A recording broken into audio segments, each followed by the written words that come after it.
Welcome back, friends, to our third day of our virtual week of prayer. We are so glad that you are joining us, and we have been so blessed by everything being sent in. Thank you for your participation. Yesterday, we left you with a question.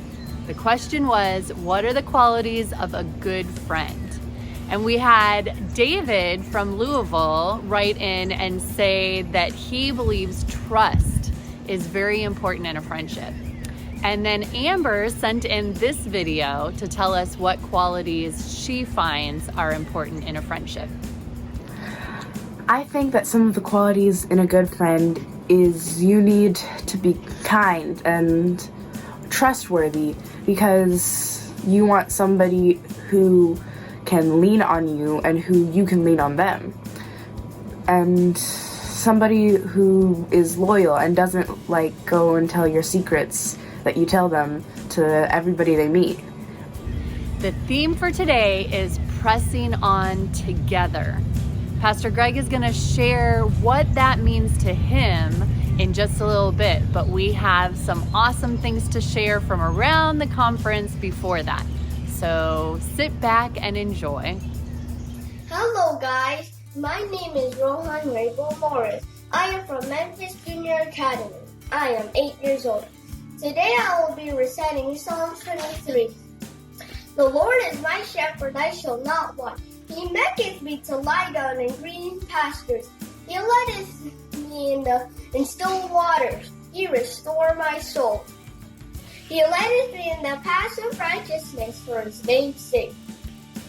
Yea, though I walk through the valley of the shadow of death, I will fear no evil.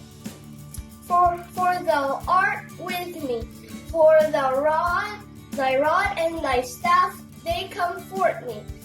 Thou preparest the table in the presence of mine enemies. Thou anointest my head with oil, your cup runneth over. Surely goodness and mercy will follow me through all the days of my life, and I will dwell in the house of the Lord forever. Psalms chapter 23, verse 1 to 6.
Reading Matthew chapter 18, verse 20.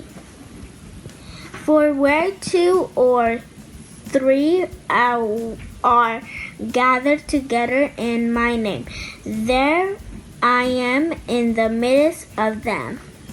Bow your hands with me as I say a prayer. Dear Jesus, thank you for this wonderful day.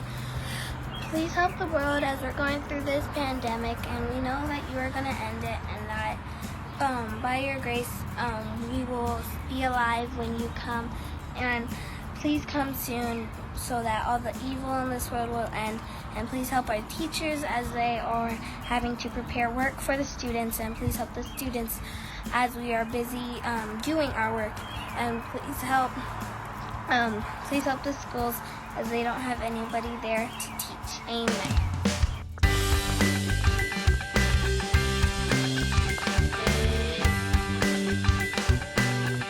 I wasn't always a runner.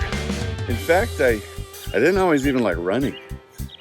It was kind of like I played sports, I played basketball, baseball, and running was kind of like that thing you had to do just to play sports. But the way it began It's kind of a tragic story. You see, I was actually playing basketball. I was having a really good game. I was showing off. I was doing a few extra moves. And the guy guarding me, well, he got a little frustrated. And he decided he was going to take me out. I went up for a layup. And as I went up for a layup, he took me out like Kung Fu Panda. I tried to stand up and I knew immediately something was wrong. I had torn my ACL. Now, if you aren't familiar with that, that is a 9-month recovery. My poor physical therapist had to deal with a lot. So I went from crutches, barely being able to walk, and finally I got to the point where I didn't look like I had a limp anymore. And that's when I told my physical therapist, I don't want to just recover. I don't want to just get back to where I was. I want to do something I've never done before. I want to run a marathon. To which she replied, whatever. And I started training for 26.2 miles. Now, I should tell you guys at this point that I had never run anything. I had never done a 5K, a 10K, a 144K. I had never done like a race where people actually like show up just to race. But nonetheless, I did my training. I was feeling good. And finally, the day came that I was to run my first marathon. And I'll never forget, as I'm going to the starting line, I'm trying to stay focused. There's like 3 million porta potties. They dressed up in costumes. There was one guy who was wearing a tutu. There was someone who had like a pigtail. I saw in one marathon someone dressed up as Chewbacca. 26.2 miles. What are you thinking? Well, for me, this is 26.2 miles. I need to focus. This is a long way. You don't want to get distracted. It's very mental. And so I'm not looking at that. I'm trying to just focus on the race. But man, the excitement was real as 45,000 people are lined up to run the Marine Corps Marathon. Sure enough, the gun goes off. We start running. I take off way too fast. But there are so many people. After 1 mile, 2 mile, 3 mile, we are just packed in. And about 4 miles into this race, finally, we start to spread out a little bit. I can hit my pace. I can run without having worried about running into anybody. And that's when I first realized it. Apparently, of the 45,000 people running the Marine Corps Marathon that year, the person who had the exact same pace as me was wearing a complete cow outfit. With the ears, the hooves on the hands, where he had an udders. And this guy has the exact same pace as me. I'm running and I look over and I see, oh man, and I run over the other side of the road. You know, this guy's weird. I try to speed up and he's right there with me. I try to slow down and he slows down too. Everyone is cheering for the cow. Move on up, got milk, go cow. And no one's cheering for me. Well, I'm trying to stay focused. So I keep on running. The cows are right there with me. We're on opposite sides of the road, but we seem to be destined to run this thing together. And we get to mile 13. Now, mile 13 is only halfway, but I'm struggling and I'm just trying to make it up this hill. And then from behind me, I hear someone say, hey man, you got this. I look behind me and it's the cow. And you know, only a few miles later, and he's struggling. He somehow got a little bit ahead of me and he's struggling up a hill. And so I'm like, hey dude, you got this, you know, move on up. Finally, at about mile 15, the two of us realize we were destined to run together, and we stop avoiding each other and we start running together. We start enjoying this race together. Now, this is where something crazy happened, something I did not expect. He started taking off his cow hat, started taking off his cow hooves, started unzipping past the udders. I asked him the question. He said, wait, what are you doing? I'll never forget this. He's like, it's okay. We got this. We got this together.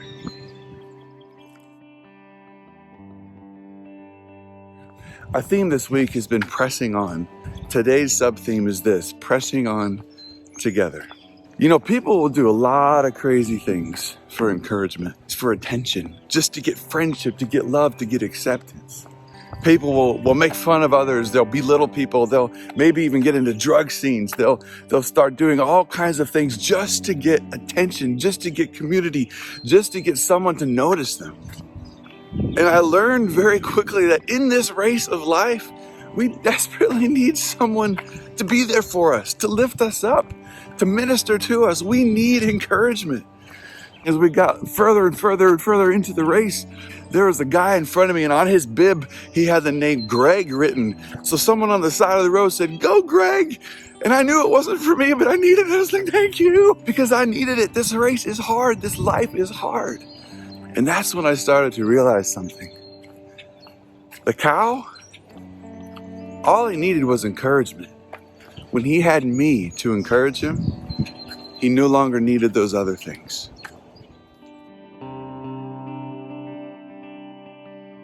This guy, this cow man, I needed him and he needed me. And if we just ran this race together, what if that's the key? Instead of looking at people who look weird, who act weird, who are doing bad things and treating them harshly, what if we're just called to get them running? What if we just say, instead of focusing on your sin, I want to continue to remind you of my friend Jesus Christ. Let's run this together to the point where when they're running the race they're supposed to race, they realize it's too hard to run the race Christ has called me to run, and dress like this and continue to keep up these habits. In fact, if they just had someone like you, someone like me, that could love them along the way, give them that positive attention, how much would that change? Because we need to press on together. There's a story in my life that I'll never forget. You see, I was at church, and it was one of those great church services where the pastor was preaching a great sermon, the music had been great, you could smell the potluck. Dear sister had made her amazing special K-loaf. It was just like the perfect church service. And about halfway through the service, the doors of this church opened. You could smell the cigarettes, you could smell the alcohol. The church is in the middle of the city, so it wasn't a hugely uncommon thing, but immediately he came in and people started looking behind. And I remember that day that my first thought was, what is he doing here? He came on in and sat in the second row of the church. And that pastor was preaching an incredible sermon. But from that moment on, God was trying to teach me something. God was tapping me on the shoulder, and God was asking me this one question. God was saying, Greg, if this man is looking for love, looking for support, looking for friendship, looking for someone to go on this journey with him, do I need to send him to the bar to find that kind of friendship? Or is this exactly where he needs to be? Now, we love the sinner, we don't love the sin, but what if instead of just looking at him weird, we say, hey, I want to tell you about Jesus Christ. And sometimes we make this huge mistake of thinking like, man, as a church, we are going to love you, we're going to embrace you, we're going to help you, you're going to be one of us, but you need to stop sinning first. The question is, what about you and I? Maybe our sin isn't as visible. Maybe you can't smell it. Maybe you can't see it. But we all are sinners in need of a Savior. That's a brother, that's a sister in Jesus Christ. I need to love them. I need to support them. I need to be there for them. I need to get them running this race with me because we are stronger together. If you have a friend who's making mistakes, maybe is doing things just to get attention, maybe you're one of them. What I encourage you to do is just draw close to Jesus. It's all about loving them as Christ has loved us, loving yourself as Christ has loved you. In the Gospel of Matthew, the Pharisees and Sadducees, it's funny that they kept trying with Jesus because every time they tried to trap Jesus, he ended up going into some deeper depth of beautiful truth. But they thought, hey, we've got him right where we want him. Teacher, what is the greatest commandment? Thinking if he says this one, they'll go against him with this one, and they'll say, what about this one?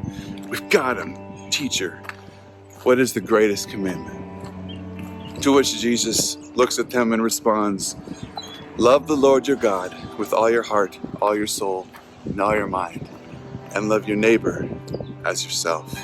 Now, friends, think about that. Your neighbor doesn't mean the person who talks, acts, looks like you, believes like you. But we are called to love them. We are called to share the love of Christ with them, no matter who they are, no matter where they are in this walk. And it's my prayer that the love of Jesus, which is a part of you, which you exemplify in every phase of your life, the love of Jesus will be so clear that they'll see something in you. and they'll want to know more about this run, this race that you are on. And so, friends, I invite you to press on, but press on together, knowing we are stronger together, knowing that there's going to be a moment in this race where I'm going to need you, and there's going to be a moment in this race where you're going to need me. Well, Cowman and I made it. Mile 22, mile 23, mile 24. We crossed that finish line after 26.2 miles, and I gave that cow a hug, and he gave me a hug. And we celebrated the fact that despite the difficulties, despite the incredible ordeal that just happened, we did it together. I think for me, that was just a glimpse of what this whole thing's going to be like when we get to heaven, knowing we made it. Through the sacrifice of Jesus Christ, dying for our sins, giving us hope of eternity. One day we will be reunited with him.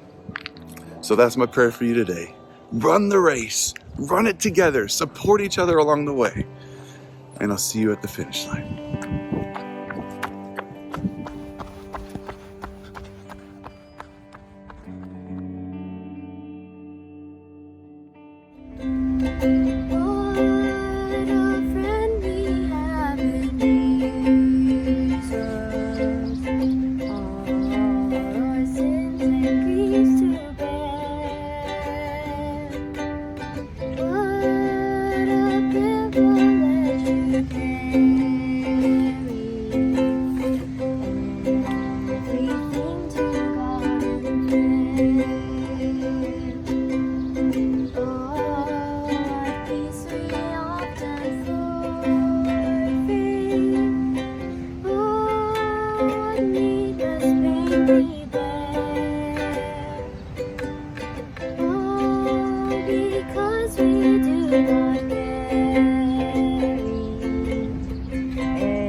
I'm Peggy Flint.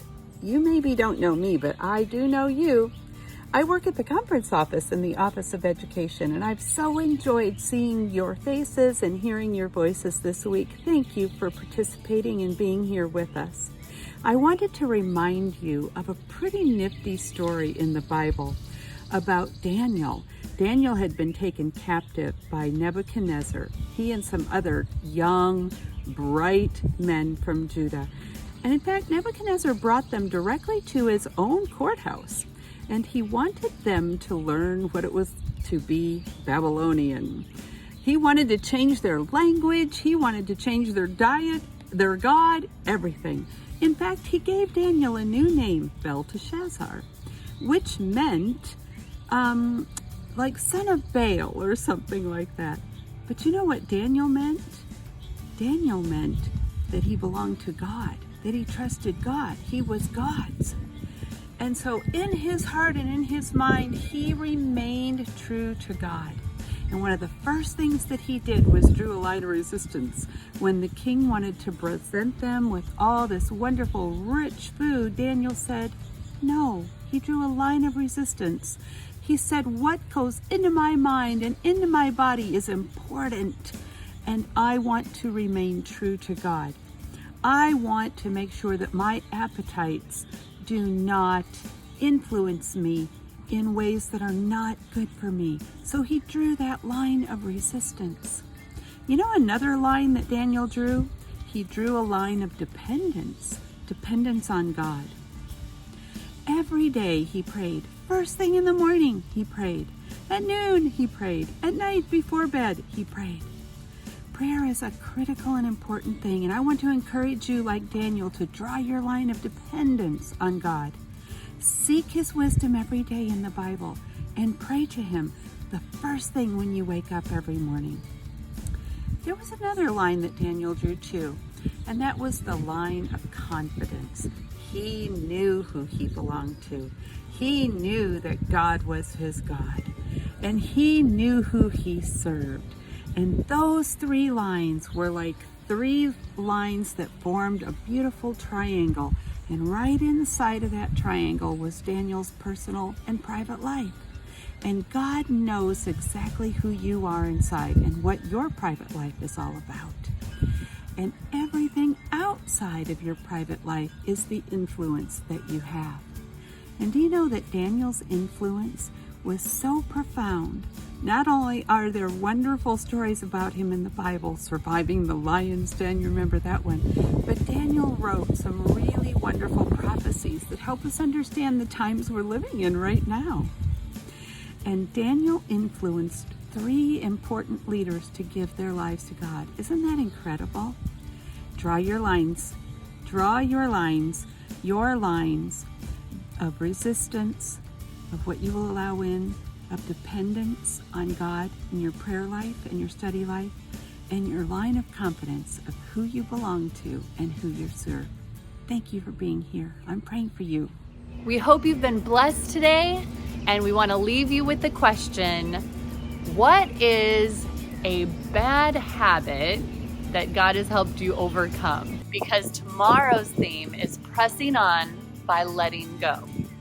We'll see you tomorrow.